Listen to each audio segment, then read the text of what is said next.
Bienvenue au rendez-vous du message de la vie. Je suis l'évangéliste Paul-Élie Bécou, le leader de la MIPE-Vie, entendez par là la mission internationale de la parole, esprit et vie. C'est un ministère de la parole et Dieu nous fait la grâce en ce dimanche 3 mai de nous retrouver encore autour de sa parole. Je bénis le Seigneur pour tous ceux qui vont visionner cette vidéo. Et je prie que le Seigneur, au travers de cette parole, vous fasse du bien, vous édifie, vous construise et construise votre vie spirituelle. Surtout en ces temps de confinement où l'église n'est pas ouverte. Mais je bénis le Seigneur parce que l'église, c'est toi et moi. L'église, ce n'est pas le bâtiment. Et le Seigneur nous a fait la grâce aujourd'hui. Nous avons l'Internet, nous avons les réseaux sociaux, nous avons la technologie qui nous permet, n'est-ce pas, de partager la parole de Dieu. Alors, sois connecté et sois dans la joie de te retrouver dans la présence de Dieu. Ce jour, le thème de notre intervention est « Nous sommes environnés de témoins ». Bien-aimé, un témoin, c'est celui qui a assisté à un fait. C'est celui qui a été là lorsque l'événement se produisait. Un témoin, généralement, lorsque nous allons en justice, ce qu'on appelle témoin, c'est ceux-là qui ont assisté au fait, n'est-ce pas, qu'on appelle pour donner un témoignage. Et ici, nous, il s'agit de nous, les chrétiens, nous qui avons accepté Jésus-Christ, qui avons décidé de marcher avec le Seigneur, c'est de nous qu'il est question. Et nous allons prendre notre Bible en Hébreu, chapitre 12, verset 1. Je vais vous lire la version Louis II de version 1910. Hébreu, chapitre 12, verset 1. Je lis la parole de Dieu. Nous donc aussi, puisque nous sommes environnés d'une si grande nuée de témoins, rejetons tout fardeau et le péché qui nous enveloppe si facilement et courons avec persévérance dans la carrière qui nous est ouverte. Bien-aimés, lorsque nous acceptons Jésus de Nazareth, généralement, c'est vrai qu'on peut aller chez nous, nous évangéliser, nous donner la bonne nouvelle, mais lorsque nous nous retrouvons dans la maison de Dieu, l'homme de Dieu, généralement, appelle ceux qui veulent donner leur vie à Jésus, parce que c'est une décision publique, une décision qui se fait en présence de témoins. Donc je voudrais donc dire, nous chrétiens, les premiers témoins qui ont assisté, n'est-ce pas, à notre engagement, il s'agit de l'Église. Lorsque le pasteur appelle devant et il dit, est-ce que tu veux accepter Jésus-Christ comme ton Seigneur sauveur personnel, tu dis oui, et il te fait la prière, n'est-ce pas, du nouveau chrétien ou alors la prière de l'engagement, et après cela, il prie pour toi. Bien-aimé, c'est les premiers témoins, l'Église. Il y a un deuxième groupe de témoins, ça c'est notre famille. Si tu es marié, ton épouse, si tu es marié, ton époux, si tu vis avec ton concubin ou alors ton partenaire, comme on le dit, il y a tes enfants, il y a tes parents, en tout cas, en somme, ceux de ta famille. D'abord, qui vivent dans ta maison, avec qui tu vis à la maison. Il y a aussi ceux de la famille, n'est-ce pas, qui te côtoient, qui sont avec toi. Ça, c'est le deuxième groupe de témoins qui voient comment tu vis, qui voient comment ta vie a évolué, qui voient si l'engagement que tu as pris avec Jésus-Christ est un engagement sincère. Ceux-là aussi sont des témoins. Il y a un troisième groupe de témoins, les voisins, le voisinage. Voyez, je me souviens, lorsque j'étais dans un moment de jeûne, au début, n'est-ce pas, de ma vie chrétienne, le Seigneur m'a amené à prêcher à évangéliser un blanc qui travaillait à la BAD. Son nom c'était Victor Schultz. Et ce monsieur-là, ce qui se passe chez lui à la maison, c'est que sa femme étant malade, chaque fois c'est des bagarres. Et ils habitaient à la tour Niger, à la Riviera Golf, 9e étage, à Ascenseur B. Et je donne ces détails pour que tu puisses vérifier. Et bien aimé, chaque fois c'est la bagarre. Et on est obligé d'appeler les sapeurs-pompiers pour venir s'arrêter en bas parce que la femme veut se jeter du 9e étage. le voisinage étant au courant, n'est-ce pas, de la vie que menait ce couple-là. La femme était, oui, la femme était de l'Asie, je crois, oui. Bon, quand ça va venir. Et donc, voici, elle était thaïlandaise, voilà. Voici des témoins des hommes qui sont témoins de ce qui se passe, dans ce qui se passait dans ce couple. Si bien que le jour que je suis arrivé là-bas pour annoncer l'évangile à cette femme, et qu'elle a donné sa vie à Jésus, et que les bagarres se sont arrêtés, le voisinage a tout de suite remarqué un changement. Bien aimé, donc, nos voisinages aussi remarquent, n'est-ce pas, nos changements, suivent de près aussi, n'est-ce pas, notre engagement, notre vie chrétienne, le changement que cela opère. La Bible dit, si quelqu'un est en Christ, il est une nouvelle créature, les choses anciennes sont passées, voici toutes choses sont devenues nouvelles.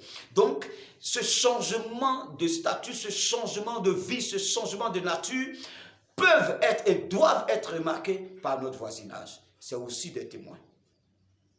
Le passage que je viens de citer tantôt, c'est 2 Corinthiens chapitre 5, le verset 17. Il y a aussi le quartier. Après le voisinage, donc ça c'est ceux qui sont dans notre proche, n'est-ce pas, habitation. Mais il y a aussi le quartier qui nous connaissent. Le quartier qui nous connaît et les gens du quartier qui nous connaissent. Et qui souvent savent que nous sommes brigands, qui savent que nous sommes palabreux, que nous sommes colériques, qu'on fait toujours palabre chez nous. Le quartier aussi est forcément au courant. Lorsque nous acceptons Jésus, les hommes de ce quartier-là aussi sont des témoins pour voir si quelque chose a changé dans notre vie. Il y a les amis qui ne sont pas forcément là où nous sommes, mais avec qui nous entretenons un lien, n'est-ce pas, affectif. Des amis qui doivent aussi remarquer qu'ils sont des témoins, un autre groupe de témoins. Bien aimés, il y a des amis physiques que nous connaissons, il y a des amis aussi sur les réseaux sociaux qui savaient un peu notre position, n'est-ce pas, nos publications. Et lorsque nous avons accepté Jésus-Christ, ces personnes-là aussi sont des témoins pour voir si effectivement il y a eu un changement selon 2 Corinthiens chapitre 5 verset 17. Bien aimés, c'est tout cela, nos témoins. Et toutes ces personnes nous regardent et scrutent tous nos faits et gestes. Bien-aimés, nous sommes environnés de témoins. Et comme la Bible dit, nous donc aussi, puisque nous sommes environnés d'un si grand nombre, d'une si grande nuée de témoins. Bien aimé, je viens vous citer pratiquement 4 catégories de témoins qu'on peut avoir. Mais c'est innombrable, bien aimé. Si tu es dans une église, par exemple, de 1000 personnes, tu as 1000 témoins devant qui tu t'es engagé. Mais ce n'est pas seulement ça. Bien aimé. En Apocalypse 19, verset 10, la Bible dit, « Et j'ai tombé à ses pieds pour l'adorer. Mais il me dit, garde-toi de le faire. Je suis ton compagnon de service et celui de tes frères qui ont le témoignage de Jésus-Christ. Adore Dieu, car le témoignage de Jésus est l'esprit de la prophétie. » Bien-aimé, c'est l'ange, c'est Jean qui est en train de parler ici, Jean, auteur de l'Apocalypse, qui parlait, n'est-ce pas, d'une situation qu'il a vécue avec un ange, avec l'ange de l'Éternel. Et l'ange lui a dit, quand il a vu l'ange, il a vu son éclat, il a vu son aspect, il est tombé à terre, il a voulu l'adorer, l'ange lui a dit, non, ne le fais pas. C'est pas moi que tu dois adorer, c'est Jésus que tu dois adorer, c'est Dieu que tu dois adorer, car le témoignage de Jésus-Christ, c'est l'esprit de la prophétie. Mais pourquoi nous lisons ce texte? Parce qu'il y a aussi une autre catégorie de témoins que nous ne voyons pas, qui sont les anges de l'Éternel. La Bible dit que l'ange lui a dit, garde-toi de le faire, je suis ton compagnon de service. Dieu délègue un ange pour nous garder, enfants de Dieu.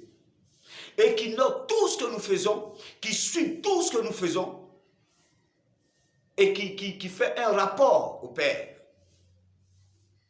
Alors, il n'y a pas seulement que des témoins physiques, mais il y a aussi des témoins spirituels. Il y a aussi des anges qui sont des témoins. Et lorsque nous nous engageons, il y a des démons aussi qui sont des témoins. Car c'est devant Dieu, c'est devant Satan et ses démons, c'est devant les anges, c'est devant les hommes.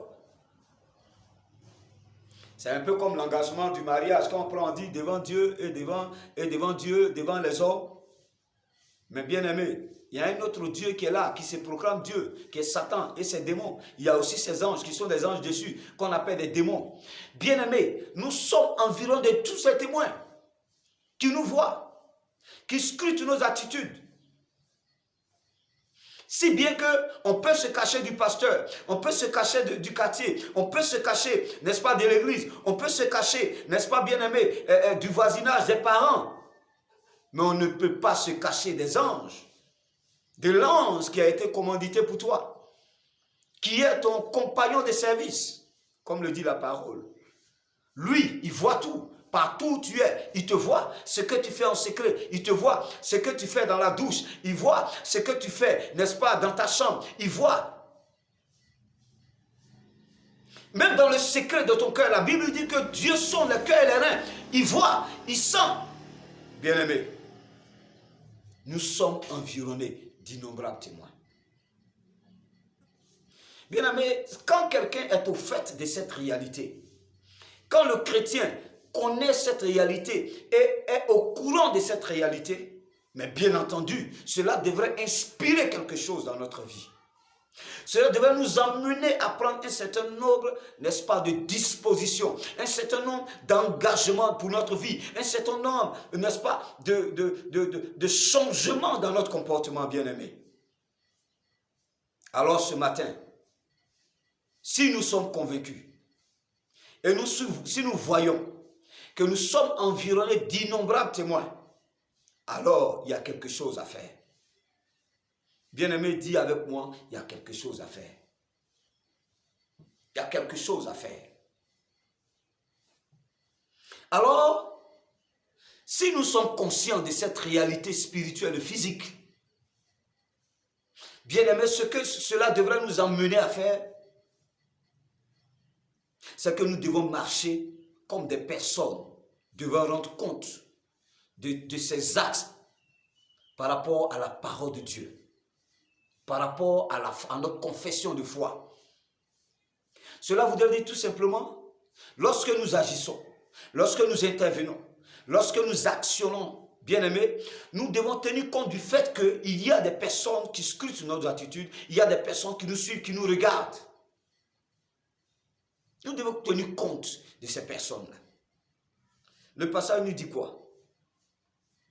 Rejetons tout fardeau et le péché qui nous environne si facilement. L'attitude que nous devons avoir, nous devons rejeter tout fardeau. Nous ne devons pas nous mettre de nouveau sur un nouveau joug. Jésus a dit, mon joug est léger. Ne nous mettons pas sur de nouveaux jougs. En tant que chrétiens, nous avons accepté Jésus. Nous sommes engagés avec le Seigneur. Mais bien aimés, nous ne devons pas encore changer de position et aller flirter avec l'ennemi, flirter avec le péché, flirter avec les choses que Jésus n'approuve pas, bien aimés. Qui ne rentrent pas en ligne de compte de notre conduite qui est dictée par la parole de Dieu. Nous sommes environnés d'innombrables témoins. C'est pour cela que dans la société, on doit remarquer que tu es chrétien. On doit remarquer ce changement dans ton travail. On doit remarquer ce changement. On doit savoir, bien-aimé. C'est des témoins. C'est ainsi que souvent, les gens disent, toi tu n'as pas dit que tu es chrétien et puis tu fais ça. Bien-aimé, les témoins, ils ne jouent pas avec nous. Ils ne jouent pas avec nous. Un pasteur est parti rendre visite à son fils à la maison, dans son quartier. Le pasteur était connu de tout le monde. Mais ce frère-là avait une vie à l'église, une autre vie à la maison. Quand le pasteur est arrivé, ce n'est même pas les gens de la maison. C'est quelqu'un qui est venu qui lui a dit, ah pasteur, bonjour, ça va? Vous connaissez ce monsieur? Il dit oui, que c'est mon fidèle. Il dit, pasteur, lui, il est chrétien, il est chez toi. C'est que nous, on est mieux. Nous sommes environnés d'innombrables témoins. Parents, je vous parle. Nos enfants sont des témoins. Nos enfants, chaque dimanche, nous les traînons à l'église. Ils n'ont pas le choix. Pour certains, ils nous suivent. Mais quelle est l'attitude que nous avons? Quelle relation nous avons avec nos enfants à la maison? La Bible dit dans l'éducation, nous ne devons pas dominer sur les enfants, nous ne devons pas les écraser, bien-aimés. C'est des témoins. Les enfants risquent de t'appeler Kakamou à la maison. Alors le témoignage est très important, bien-aimé. Le Seigneur dit que nous devons rejeter tout fardeau. Le péché qui nous environne si facilement. Tu es environné de témoins.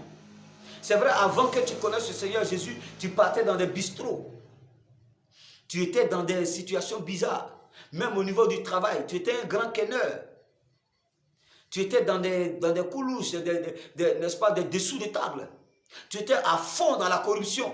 Mais maintenant que tu as reçu l'esprit de la prophétie, que tu as reçu Jésus-Christ de Nazareth, bien-aimé, il faut que le témoignage change. Quand on parle de témoin, c'est qu'il y a un témoignage. Nous devons marcher comme devant rendre compte des actes que nous posons. Et c'est ce qui est vrai. Car la Bible dit au dernier jour, notre vie va passer en un instant. Si nous n'avons pas été honnêtes, si nous avons passé le temps à tromper les gens, bien aimés, ça va se savoir. Et nous aurons la rétribution. Nous sommes environnés d'innombrables témoins. Et c'est pour cela que Dieu insiste là-dessus, parce que tout simplement, souvent notre attitude ferme le ciel, n'est-ce pas, aux voisins, ferme le ciel à ceux qui devaient, n'est-ce pas, à qui Jésus devait se révéler. Parce que nos comportements font qu'ils ne veulent même plus aller à l'église. Bien-aimés, nous devons produire un témoignage digne de repentance, dit la Bible. Faisons en sorte que dans notre relation avec les hommes, dans notre relation, dans notre manière de vivre, que les gens voient Jésus, qu'on voit le changement. Car les témoins ne badinent pas, bien-aimés. Alors ce matin, il faut que nous sachions qu'il y a un ange qui est là, qui est notre compagnon de service, qui est avec nous, qui est autour de nous, qui marche avec nous, qui vit notre réalité. Quel rapport cet ange fera de toi? Si tu marches comme tu veux, si tu mènes une vie sans frein, bien-aimé, si tu oublies qu'il y a un rapport qui est fait journellement sur ta vie, sur ta façon de vivre, bien-aimé, nous sommes environnés d'innombrables témoins. Il y a des témoins physiques, mais il y a des témoins angéliques. Il y a des témoins même que nous ne voyons pas. La Bible dit, du haut des cieux, le Seigneur jette un regard sur la terre et il soutient les cœurs qui sont tout entiers à lui. Le Seigneur est un témoin. Ils sont les cœurs et les reins. Tu peux blaguer ton entourage par tes gestes. Mais bien aimé, le Seigneur connaît la motivation de ces gestes-là. Les dons que tu fais à l'église, à la sœur, au frère, est-ce que la motivation est sainte? Est-ce que la motivation est propre? Le don que tu fais au pasteur, est-ce que la motivation est propre? Est-ce que ce n'est pas pour le mettre sous toi? Est-ce que ce n'est pas pour le dominer? Est-ce que ce n'est pas pour avoir une emprise sur lui, bien-aimé? Nous sommes environnés d'innombrables témoins. Il y a des témoins qui sondent le cœur, qui sondent le rein, l'éternel Dieu. Il y a des témoins qui sur nos faits et gestes, même quand nous sortons seuls, ce témoin est là, c'est un compagnon de service, c'est un ange qui prend note chaque jour et qui fait un rapport. Bien-aimé, si tu as cette connaissance, si tu as cette conscience, si tu sais ces choses, alors il faut changer, il faut être sincère avec Dieu dans ton engagement. Nos parents, devant qui nous avons déclaré notre foi, veulent voir le changement. Ils veulent voir l'ancien Bekrou qui est différent du nouveau Bekrou, bien-aimé. Nous sommes environnés d'innombrables témoins. Quelle attitude nous devons avoir? Nous devons être sincères. La Bible dit en Éphésiens 5, verset 8, c'est avec Jésus-Christ. Autrefois, vous étiez ténèbres, et maintenant, vous êtes lumière dans le Seigneur. Marchez comme des enfants de lumière. Nous devons marcher comme des enfants de lumière. C'est-à-dire que notre comportement ne doit pas envoyer les gens à réfléchir, à se poser des questions. Notre comportement ne doit pas, n'est-ce pas, emmener les gens, oh oui, à douter. Oui, même de notre foi, à douter de notre pasteur. Je me souviens, il y a une femme qui a dit à des chrétiens, le comportement que vous avez, vous le tenez de votre pasteur. Vous voyez? C'est important. Sinon, nous sommes en train de livrer Jésus-Christ à l'ignominie. Encore une fois. Marchons comme des enfants de lumière. Ne soyons pas dans le coin lugubre, dans des situations qui prêtent à confusion, dans des situations qui amènent des gens peut-être même à pécher, à avoir des pensées négatives, bien-aimés. Même une vie claire, une vie propre, une vie de lumière, bien-aimés. Je voudrais ce matin nous encourager à mener une vie propre, à nous comporter de sorte que nous ayons en tête, nous ayons à l'esprit que nous sommes environnés de témoins, que les gens nous regardent et que les gens vont nous juger, bien-aimés. Ils vont nous juger. Ne savez-vous pas que lorsque nous serons devant le trône de Dieu de jugement, c'est nos actes qui nous condamneront. Dieu ne nous condamnera pas. Quand on regarde nos vies, nous-mêmes on va choisir d'aller en enfer. Alors soignons notre marche, soignons notre comportement, soignons tout, marchons selon la parole de Dieu, marchons selon la lumière, cette lumière qui est venue dans le monde, que le monde n'a pas reçue, la lumière qui est Jésus de Nazareth, bien-aimé. Il faut que nous soyons des fils de lumière, des enfants de lumière. Il faut que notre vie soit propre, que notre vie soit sainte, que notre vie ne donne pas l'occasion aux gens de juger notre foi. Marchons comme des enfants de lumière. Car nous sommes environnés d'innombrables témoins. Et ces témoins ne jouent pas avec nous. Ces témoins ne jouent pas avec nous. Ces témoins peuvent se lever, venir à l'église pour dire, pasteur, lui là, ce n'est pas un chrétien. Parce que le comportement n'a pas été ça. Parce que la vie que tu mènes n'est pas conforme à la parole. Bien-aimés, les païens, on dit païens, ils ne viennent pas à l'église, mais ils savent ce que c'est qu'un vrai chrétien. Ils savent ce que c'est que le comportement d'un vrai chrétien. Alors si tu n'as pas ce comportement, déjà ils t'ont classé. Un voisin disait, n'est-ce pas, d'un frère en Christ à son pasteur, ah lui au moins, nous on est ensemble ici, lui au moins on le comprend, on se sent, il y a les autres ils exagèrent. Quand les gens commencent à parler de toi, la Bible dit quoi? Jésus a dit, quand, malheur à vous quand les gens parleront bien de toi, c'est comme ça ils ont fait des faux prophètes. Alors si le païen dit à toi au moins ta vie chrétienne c'est bien, toi au moins on peut te comprendre, mais les autres ils exagèrent, c'est que tu es en danger, bien-aimé. C'est un témoignage pour dire que tu n'es pas encore converti, bien-aimé. Il faut que tu changes de vie. Il faut que tu reviennes à la marche chrétienne, à la vie chrétienne victorieuse, à une vie d'engagement, à une vie de sérieux avec le Seigneur. C'est de ça que le Seigneur a besoin. C'est pour cela qu'il nous a avertis. Nous sommes environnés d'innombrables témoins. L'Église est là qui nous regarde. Nos enfants, notre famille est là qui nous regarde. Nos amis nous regardent. Nos voisins nous regardent. Le quartier nous regarde. Nos collègues nous regardent. Les démons nous regardent. Satan même nous regarde. Et les anges nous regardent. Dieu nous regarde. Bien-aimés, tous ces témoins, c'est pour que nous puissions avoir une vie réglée. Pour que, en ayant ça en l'esprit, nous menions une vie propre devant le Seigneur. Que le Seigneur te bénisse et qu'il te donne la force de pouvoir véritablement marcher selon la parole de Dieu. Marcher selon l'engagement que tu as pris avec Christ devant d'innombrables témoins. Que tu as pris devant l'assemblée. Les gens te regardent et veulent voir Jésus en toi. Que Jésus te bénisse. Que la grâce de Dieu te soit accordée. Amen.